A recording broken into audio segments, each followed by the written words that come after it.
Aliás, foi diferente, Pedro Duran, debate do Rio para São Paulo, se a gente fizesse uma comparação assim do nível do conteúdo?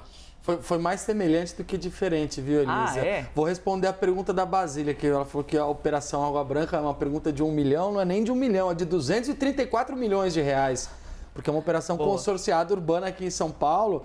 E acho que quando a Basília traz esse assunto, é importante para a gente também refletir, porque um candidato a prefeito tem a obrigação de saber de uma operação que, inclusive, investe em moradia popular, em habitação, com 234 milhões de reais. Mas, enfim, do ponto de vista prático, São Paulo versus Rio de Janeiro. A gente teve no Rio de Janeiro um debate onde as propostas foram mais debatidas do que aqui em São Paulo, onde o nível foi não tão baixo como foi o nível aqui de São Paulo e algumas semelhanças importantes. Até preparei com a nossa equipe aqui uma arte para poder mostrar para quem acompanha a gente aqui na CNN quais foram as 5 semelhanças entre os debates de São Paulo e do Rio de Janeiro. Aí na tela, então, portanto, a primeira delas é o fato dos prefeitos terem virado alvos. A gente já falou aqui do prefeito Ricardo Nunes do MDB em São Paulo. Lá no Rio de Janeiro não foi diferente. Eduardo Paes está liderando a disputa com 50% das intenções de voto. Vai ser atacado. Era óbvio que ele seria atacado pelos adversários, que todos eles têm ali menos de 10%. Está tudo muito empatado, mas todo mundo muito baixo.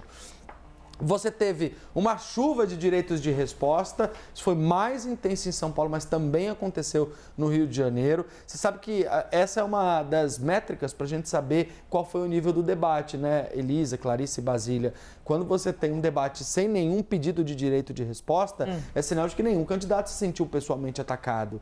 Então, quando você tem um debate com muitos pedidos de direito de resposta, é claramente um sinal de que a coisa descambou para um ataque pessoal ou, como a Clarice dizia, uma avacalhação. Então, é um termômetro importante. A retomada da polarização, que é o terceiro item, ou seja, essa disputa entre esquerda e direita, Lula, Bolsonaro, quem é o seu padrinho, quem é o meu padrinho, isso volta nesse debate, dá o tom nas campanhas de São Paulo e do Rio de Janeiro, como a gente imaginava que ia ser. Há candidatos que têm interesse nisso. Aqui em São Paulo, Boulos tem interesse nessa polarização, porque para ele se associar a Lula é uma mola propulsora do ponto de vista eleitoral. No Rio de Janeiro, Alexandre Ramagem tem interesse nessa polarização, tanto que a cada 3 palavras que ele dizia, uma era Jair Bolsonaro, e não é à toa, foi brifado, pautado, treinado para isso, para se associar ao ex-presidente, que ganhou inclusive do Lula no Rio em 2022. Você tem ataques diretos como o 4º ponto de semelhança aqui marcado entre os candidatos, ou seja, ataques pessoais, individuais, contra a honra, contra a moral, contra a história. Teve até candidato dizendo que o outro usava cocaína, quer dizer, é um tipo de ataque que vai muito além do que se espera para um debate eleitoral. Então, Pedro, esses assuntos, só uma pergunta em relação a isso. Porque cocaína, drogas, isso para ser judicializado é facinho, né? E muitas vezes a pessoa nem pede direito de resposta ali na hora, mas já está pensando, aqui já tem um novo processo, já vou ter que gastar com advogado em cima disso. Porque são coisas muito graves e é lógico que os candidatos queiram se posicionar em relação a isso. O Ricardo Nunes falou isso no debate, uma das acusações, ele falou assim, você já tem processo, vai ganhar mais um, quer dizer, fazem o tempo todo. E aí você tem um processo eleitoral, mas você tem mais do que isso, um processo civil também, né? Eventualmente até criminal, por calúnia, difamação. Então, isso é o tipo da situação que pode render uma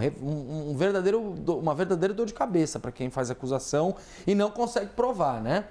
E você teve aqui, em último ponto, e aí a gente fala um pouquinho mais de propostas, Elisa, que é o fato da segurança ter virado um tema de destaque nos debates eleitorais. Então, a segurança já era precificado que pautaria os debates não só em São Paulo e no Rio. Essa discussão atravessou o Brasil, mas a gente viu ontem como, de fato, os prefeitos, os candidatos, as prefeituras precisam pensar, refletir e projetar ideias para a segurança pública.